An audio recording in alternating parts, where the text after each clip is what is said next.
کیا میں ساری عمر دعا کی قبولیت کا انتظار کرتا رہا یا میں قبولیت کو پہچان ہی نہ سکا؟ اور اگر یہ سوال کبھی آپ کے دل میں بھی آیا ہے تو آج کی گفتگو شاید آپ ہی کے لیے ہے۔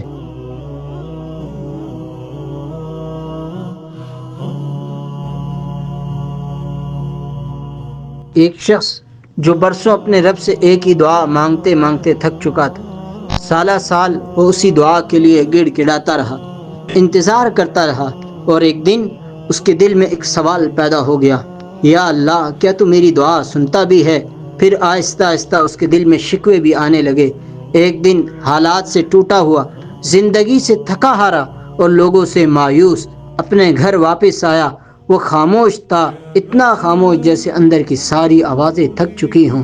وہ آہستہ آہستہ اپنا پرانا سامان سمیٹنے لگا، گرد آلود کاغذ، پرانی فائلیں، بھولی ہوئی یادیں۔ اسی دوران اس کے ہاتھ ایک مڑا ہوا پرانا ورق لگ گیا۔ اس نے بے دلی سے اسے کھولا۔ اسے کیا معلوم تھا کہ اس ایک ورق پر لکھی ہوئی چند سطریں اس کی برسوں کی سوچ بدل دینے والی ہیں۔ جیسے ہی اس کی نظر اس پر لکھی ہوئی تحریر پر پڑی، اسے یوں محسوس ہوا جیسے اس کے پاؤں تلے سے زمین نکل گئی ہو، اس کی سانسیں رک سی گئی ہوں۔ وہ وہیں بیٹھ گیا۔ اسی ورق پر اس کی اپنی لکھائی تھی، یہ اس کی برسوں پرانی دعاؤں کی فہرست تھی۔ وہ ایک ایک دعا پڑھنے لگا، ہر دعا کے ساتھ ایک یاد جڑی ہوئی تھی۔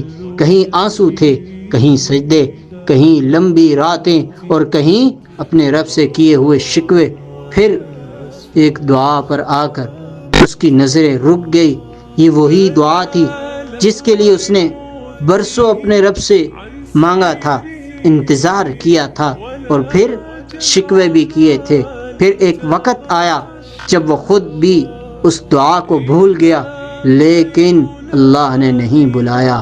وقت گزرا اور ایک دن وہ دعا قبول ہو گئی، مگر زندگی اب پہلے جیسی نہ رہی تھی۔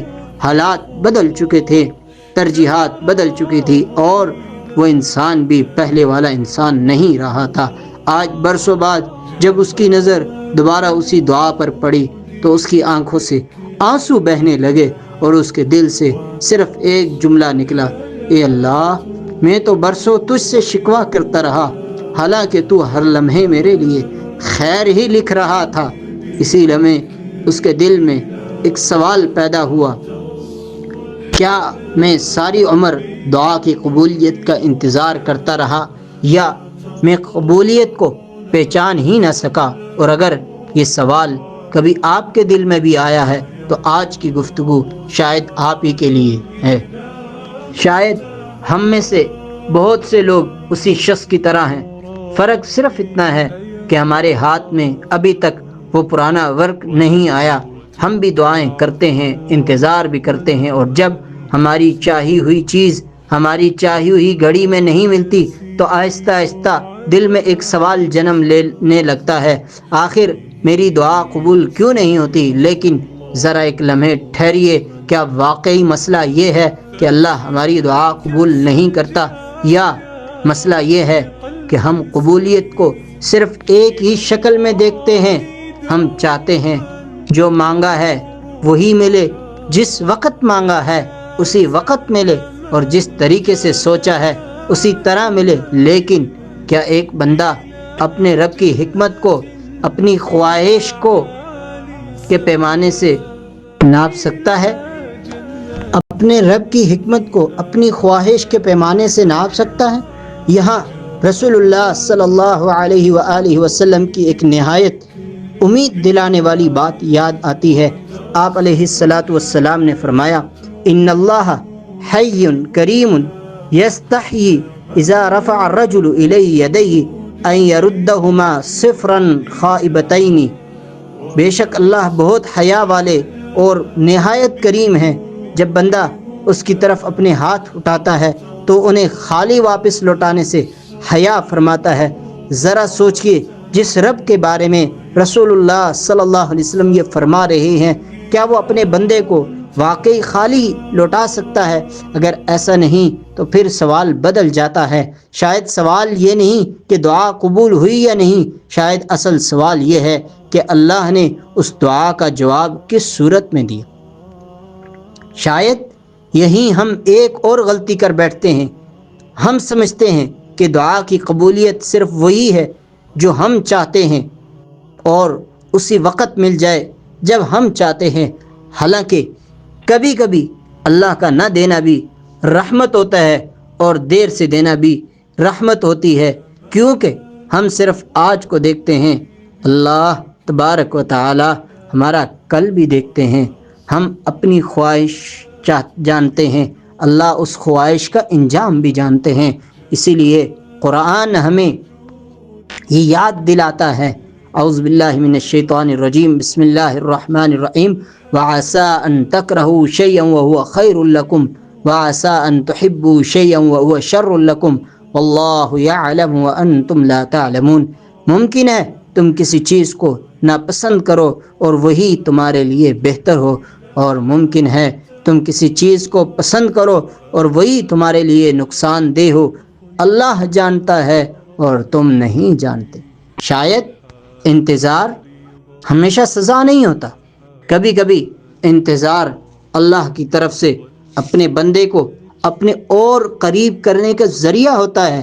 اور شاید ہر دعا صرف مانگنے کا نام نہیں، ہر دعا اپنے رب سے ایک نئی ملاقات بھی ہوتی ہے۔ اگر کبھی دل بہت بھاری ہو اور آنکھیں نم ہوں تو اپنے رب کے سامنے اپنے دل کی زبان میں بات کیجئے، کہیں یا اللہ میں نہیں جانتا میرے لیے کیا بہتر ہے، لیکن تو تو جانتا ہے۔ میں اپنی خواہش تیرے سپرد کرتا ہوں اور اپنے دل کو تیری حکمت پر راضی کرنے کی توفیق مانگتا ہوں۔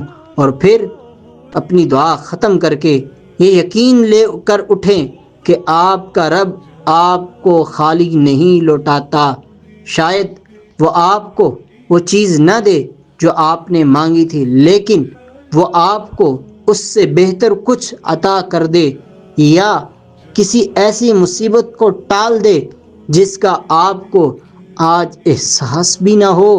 اور شاید دعا کا سب سے خوبصورت جواب وہ نہیں جو ہماری خواہش پوری کر دے، بلکہ وہ ہے جو ہمارے دل کو اپنے رب کے اور قریب کر دے۔ اگر آج کی گفتگو نے آپ کے دل میں اپنے رب پر نیا اعتماد پیدا کیا ہے تو آج سے صرف دعا نہ مانگیں، اپنا دل بھی اللہ کے سامنے رکھ دیجئے۔ آئیے آخر میں اپنے لیے اور ایک دوسرے کے لیے دعا کرتے ہیں۔ اے اللہ، ہمارے دلوں کو اپنے ساتھ سچا تعلق عطا فرما، ہماری دعاؤں میں اخلاص پیدا فرما، ہمیں اپنی حکمت پر راضی رہنے والا دل عطا فرما، ہماری وہ دعائیں بھی قبول فرما جنہیں ہم بھول چکے ہیں، اور وہ ہمیں عطا فرما جس میں دنیا و آخرت کی حقیقی بلائی ہو۔ آمین یا رب العالمین۔